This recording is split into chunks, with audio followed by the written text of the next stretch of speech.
Hi, welcome back to McClutchy Maths. My name is Natalie McClutchy and we are continuing our video series today on the 2024 external exams in Queensland, Australia for general mathematics. We are watching on paper 1. We're looking at one single question, question 25. It's a short answer question on time series. Now before we get into it, you might be wanting to know how you can engage further with us here at the channel. Well, firstly, you could like and subscribe or even consider telling somebody about the video that it's available. You could consider sharing it on your class OneNote or even telling us in the comments how you found it. And if you would like to contribute to the ongoing evolution of the channel, you want to still be able to ensure that there's videos here for the future to keep our running costs down, you could say super thanks by hitting that little love heart button and donating $2 using your PayPal account, which is secure. Okay, let's get into question 25. The table shows Darwin's actual rainfall in millimetres each season for 2 years. And I know probably a lot of students are internally groaning right now going, no, not seasonality, not time series. Okay, so we've got year 1 and year 2. We've got 4 seasons here and we need to calculate the seasonal index for every season in Darwin. So doing this process, it's all about process. There's really just 4 steps to deseasonalise data and there's really only 3 steps to get it to a seasonal index stage. And along the way, everything we do is all about division when we're moving in that direction. So we've got 3 marks here. And what I'm going to do is I'm going to show you a sample calculation for each step. Now, you could show all of it working. It's a lot of work though and a lot of calculator work. That's why I would recommend just showing a sample calculation for one of the calculations so that the marker who doesn't know you personally knows where you got your information from. So the first thing we need to do is calculate our averages for each year. So we're working down these columns. We need an average amount of rainfall for 2022 and an average amount of rainfall for 2023. So to do the average, we need to add the numbers up, divide it by 4, and we get a an average for 2022 of 445. Repeat the same process on your calculator and you're going to get the mean for 2023 and it'll be 415 millimetres. Okay, that's our first step and our first mark, correctly calculating the mean rainfall for both years. Okay, our next step is we're going to take this number here and we're going to divide every number for 2022 by that number and repeat for 2023. So this is where I'm going to do a little sample calculation and we call these seasonal ratios. What I'm going to do is I'm going to present that in a table. It makes it a lot more organized.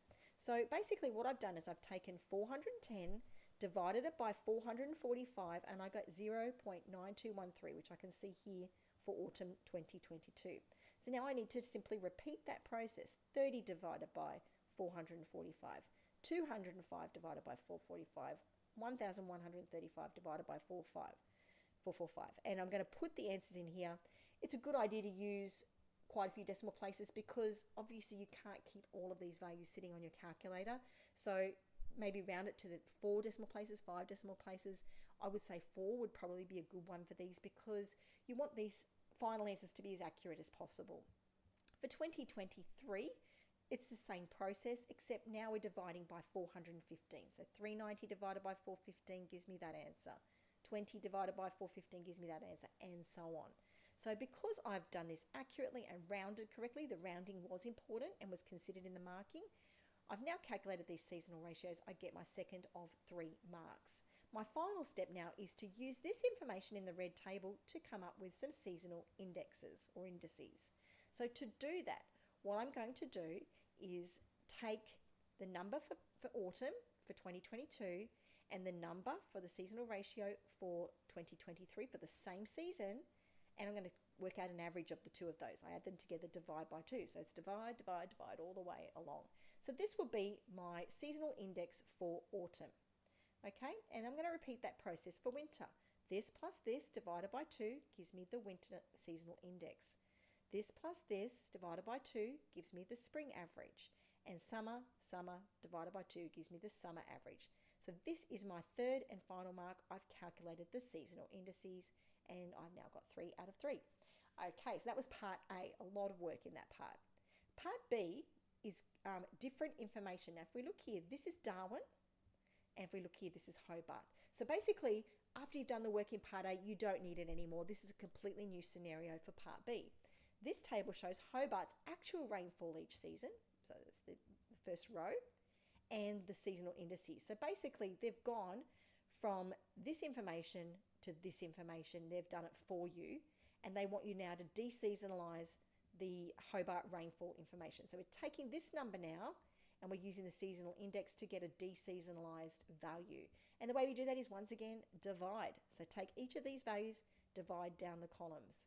So I'm going to do a sample calculation here. 130 divided by 0.92 gives me a deseasonalised rainfall of 141.3 millimetres, and repeat all the way along. This number divided by this number, this one, this one, this one, and this one gives me these seasonal indices. And now I've got my first of 2 marks. And then they want me to do a second part here. Identify the 2023 season with the highest seasonally adjusted rainfall. So I'm going to look at this table. Which number is the biggest? Well, it's winter. So winter has the highest seasonally adjusted rainfall. Bingo, I've got 2 out of 2 for identifying the correct season. Now, if I'd made mistakes initially when I was doing my deseasonalised table, this red table here, and I've got an error in there, but as long as I pick the one with the highest number, I've got a chance of 1 out of 2 marks. Well, that was everything on the paper. It was a lot of work. If you've got any questions about the deseasonalising process, I do have a video on that. It's a very popular video. You could jump onto the Time Series playlist and watch. And there's also past questions from past exams on the same topic where you can see me do lots of examples. But if you've got any other questions, mcclutchymaths@yahoo.com is the place to reach me. Well, you've been watching McClutchy Maths. Thank you for joining me. Stay tuned for paper 2. Have a wonderful day.